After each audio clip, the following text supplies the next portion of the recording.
안녕하세요. 김 FM 흥동 꿈꾸는 고양이 마을 방송국 김연아 장익영 이혜진입니다. 세 번째의 독서 모임을 시작하게 됐습니다.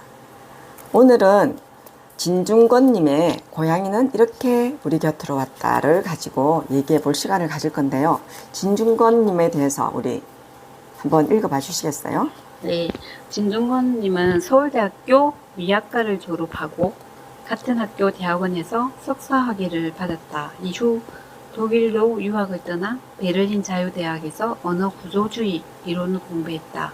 2008년부터 기술미학연구회와 함께 인문학이라는 올드미디어는 이미지와 사운드라는 뉴미디어와의 관계 속에서 자신을 새로 정의해야 한다 라는 구상 아래 다양한 기획을 해왔으며 이와 연계된 교육, 연구, 저술 활동을 이어가고 있다. 대학 교수, 문화비평가, 시사평론가, 시대의 부조리에 독서를 날리는 우리 시대의 대표 논객 등 다양한 이름으로 불리는 그이지만 스스로는 미학자로서 좋은 책을 내는 것이 삶의 궁극적 목표라고 이야기한다. 지은 책으로는 미학 스캔들, 감각의 역사, 이미지 인문학 1, 2, 미학 오디세이 1, 2, 3, 서양 미술사 1, 2, 3, 4, 놀이와 예술, 그리고 상상력, 진중권의 생각의 지도 등이 있고 함께 쓴 책으로 크로스 1, 2, 다시 민주주의를 말한다 등이 있으며 옮긴 책으로는 청갈 색책, 컴퓨터 예술의 탄생 등이 있다. 와, 정말 대단하신 분인 것 같아요. 그렇죠? 저는 사실 이 진중권님을 대할 때 무슨 평론가로 처음 먼저 만났던 분이라서 이분이 이런 책도 쓰셨나, 이렇게 많은 저서들이 있었나, 정말 놀라운 시간이었던 것 같아요. 처음 시작해서 저는 이 고양이의 역사를 한번 이 책을 통해서 들여다본 계기가 된 것 같아요. 고양이에 관한 얘기, 지금 우리 진중권 작가님이 쓴 창세기에 대해서 한번 얘기해보고, 창세기의 고양이는 어떻게 생겼을까요? 마술사 노인이 모닥불에서 피어오르는 연기를 취하고 거기에 날름거리는 불길 한 자락을 더해서 또한 반짝이는 수많은 별 중에서 가장 빛나는 별 2개를 땄습니다. 그리고 손으로 그것들을 함께 이겨 고이 모아지고 후 하고 숨을 불어넣었더니 짜잔! 귀엽고 아름다운 새끼 고양이가 태어났다고 합니다. 이 고양이는 그렇게 만들어졌다 이러면, 고양이가 쭉 오면서 우리 인간에게 고양이는 처음에 어떻게 왔을까요?를 볼 때 이집트인들이 고양이를 사랑했다, 이런 대목들이 나와요, 여기서. 그럼 이집트인들은 고양이를 어떻게 대했을까요? 네, 이집트인에게는 고양이는 신의 현신이기도 하지만 동시에 친근한 반려동물이기도 어떤 전쟁이나 군사, 로마의 군사 얘기가 나오더라고요. 로마의 군사는 자기의 작은 실수로 고양이를 죽였는데 이집트인들은 그 사람을 쫓아가서 어떻게 처벌을 요구했다고 처벌을 하죠. 요구하고, 그 정도로 고양이에 대한 사랑이 지극했다고도 얘기를 해요. 그리고 보면 또 이집트 신화에서 고양이 이름이 타미트라는 고양이 이름을 쓰는 석간이 나오는 그런 얘기가 있어요. 아멘호테프 3세가 왕에 오르지 못한 채 젊은 나이에 죽거든요. 근데 생전에 먼저 반려묘를 떠나보내요. 근데 석간에 바친 고양이의 비명과 그 시가 적혀 있는데, 그 비명에서 알 수 있듯이 벌써 그 당시에도 고양이에 대한 사랑, 지금 우리들이 말하면 집사의 사랑이라고 해도 될까요? 그 정도로 엄청난 사랑을 갖고 있었던, 그게 그 시대에 벌써 석간묘에 같이 묻혀 있었다는 것만 해도 고양이의 사랑이 얼마나 지대했는지 그걸 한번 느끼게 하는 대목이었던 것 같아요. 그리고 또 이집트에 또 특별한 고양이에 대한 얘기 생각나는 거 있으실까요? 고양이를 잃게 되면 온 가족이 눈썹을 밀고 애도를 하며 시체를 미라로 만들어 그거 함께 가족들의 묘에 매장했다는 그 대목 말인가요? 네, 맞아요. 이 관습이 부바스티스에만 있었던 것은 아니다라고 하네요. 그쵸. 이런 것만 봐도 우리가 고양이에 대한 그 역사에 대해서 처음 우리가 알고 가는 대목이 아닌가, 그런 생각이 듭니다. 그리고 그리고 다른- 전투가 끝난 후 캄비세스 2세는 포로로 잡힌 이집트인들 앞에 고양이를 내던졌다고 합니다. 그러니까 동물 안위를 위해 제 나라의 자유까지 포기하느냐고 비꼬는 뜻에서. 성서에는 다른 동물이 다 나오는데 특히 고양이만 등장하지 않아요. 그 대목에서 왜 고양이는 등장하지 않았나 하는 걸 여기서 풀어줬던데. 네, 책에 보면 다들 알다시피 고양이가 어디 인간에게 다스려질 놈이든가 이렇게 신의 명령을 정면으로 거스르는 놈이라 성경에서 배제했다는 거죠. 그다음에 또 성서에 또 고양이가 왜 하지 않았나 하고 나오던데.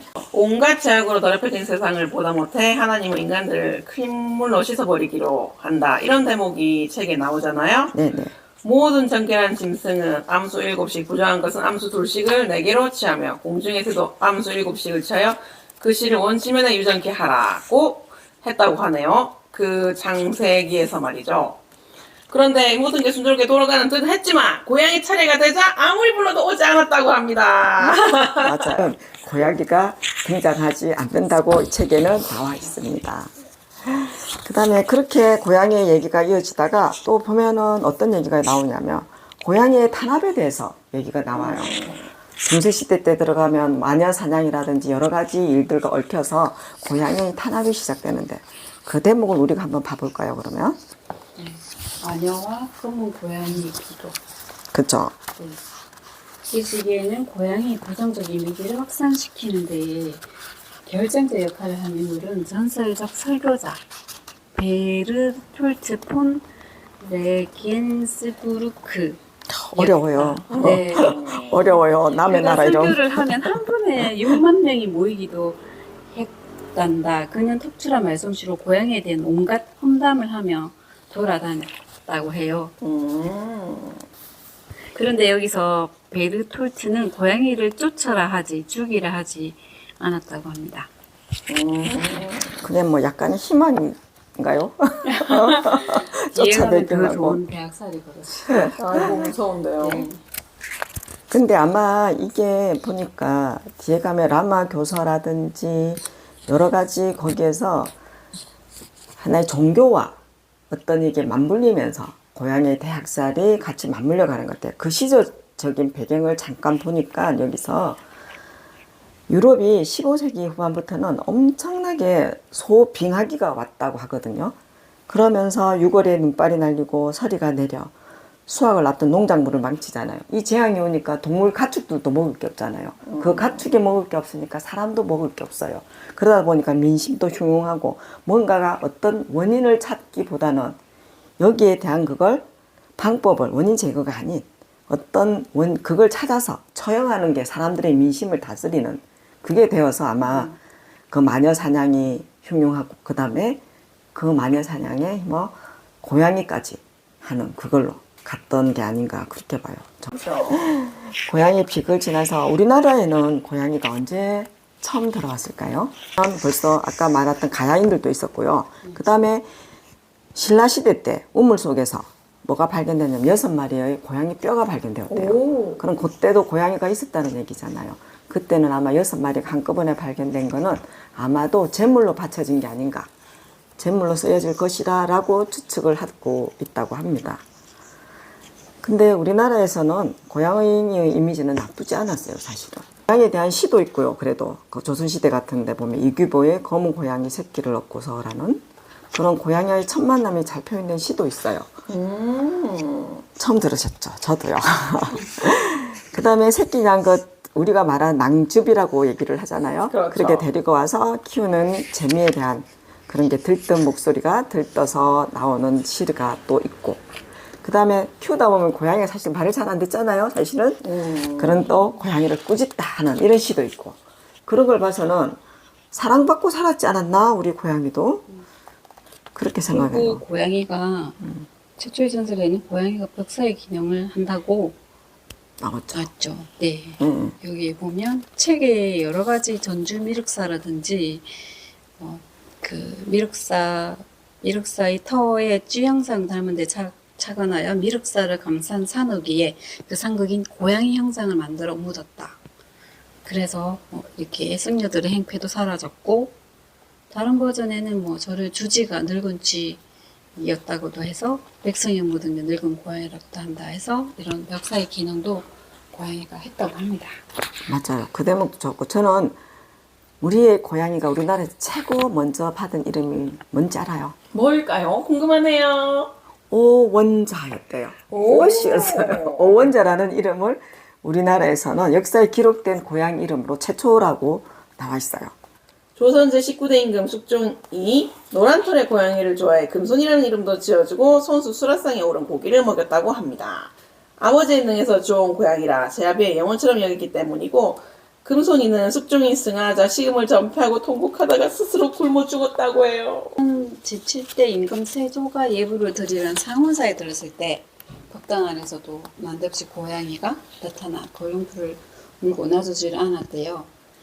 그래서 이상하게 여겨서 안에 보니까 부상을 오신 수미단 아래 칼을 품은 자객이 있었다고 했대요. 그를 잡아 처형한 후 세조는 상원사에 묘전을 하사하여 그로서 고양이를 돌보게 하였고 전국에 고양이를 죽이지 말라는 명을 내렸다고 합니다.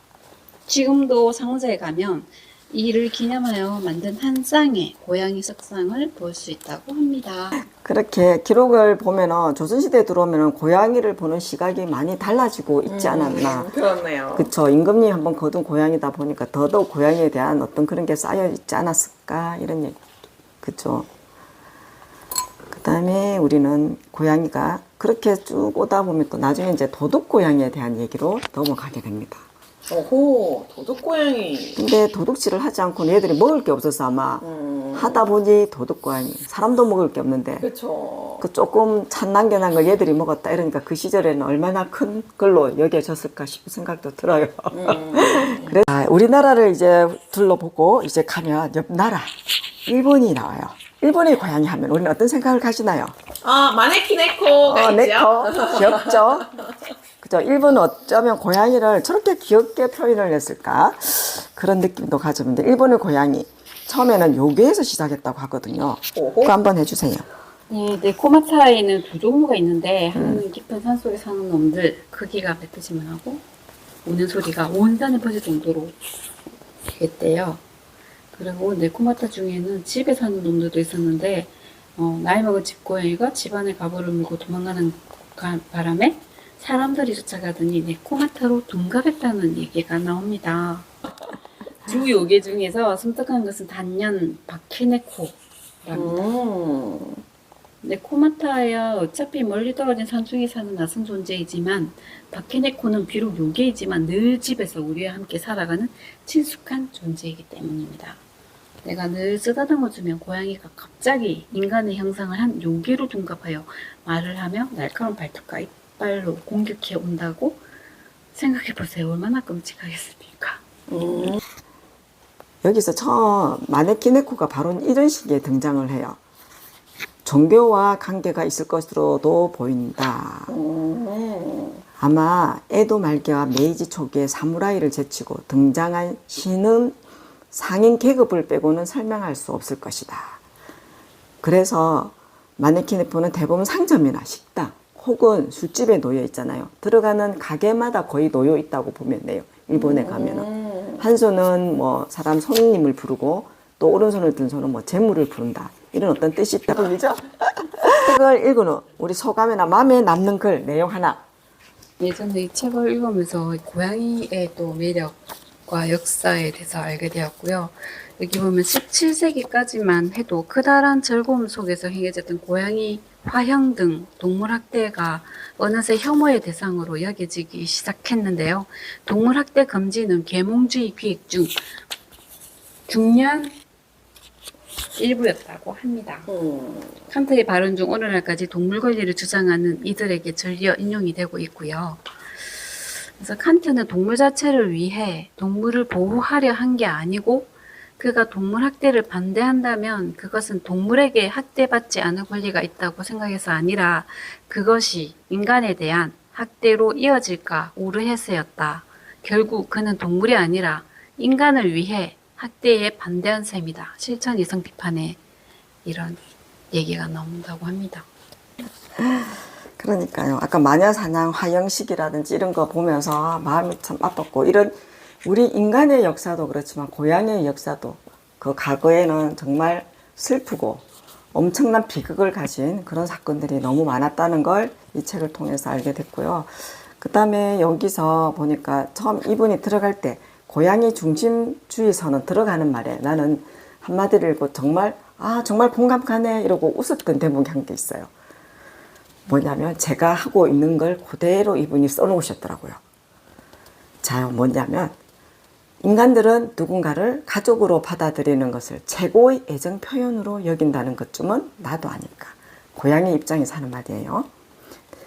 내가 제일 싫어하는 게 설날 때 떼떼 옷 입히는 거야. 설날은 고양이의 세계가 아니라 인간의 세계에 속하잖아. 우리 종족에게는 절기 따위는 필요 없어. 왜? 우리는 과거도 미래도 없이 그저 영원히 현재를 사는 타고난 니체주의자거든. 게다가 옷이란 게 털없는 원숭이에게나 필요한 거고, 설빔이 곱니 뭐니 해도 애초에 인간의 몸에 맞추어 디자인된 거잖아. 근데 내가 왜 그걸 입어야 해? 그냥 성의를 봐서 마저 못해 입어주는 거지. 그런 천 뒤집어 쓰는 걸 좋아하는 건 절대 아님을 알아줬으면 해. 제가 왜 웃을게요? 제가 지금 수양이 이렇게 하고 있는 짓을 이 사람이 그대로 써놓은 거예요.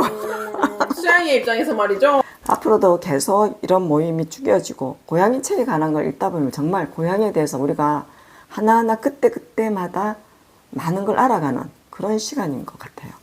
그래서 고양이 책 북토크는 계속 이어졌으면 합니다. 다음 시간에 다시 만나 뵙기를 바랍니다. 지금까지 김FM 흥동 꿈꾸는 고양이 마을 김연아 장인영. 이혜진이었습니다. 다음에 다음에 다시 만나요. 안녕. 안녕.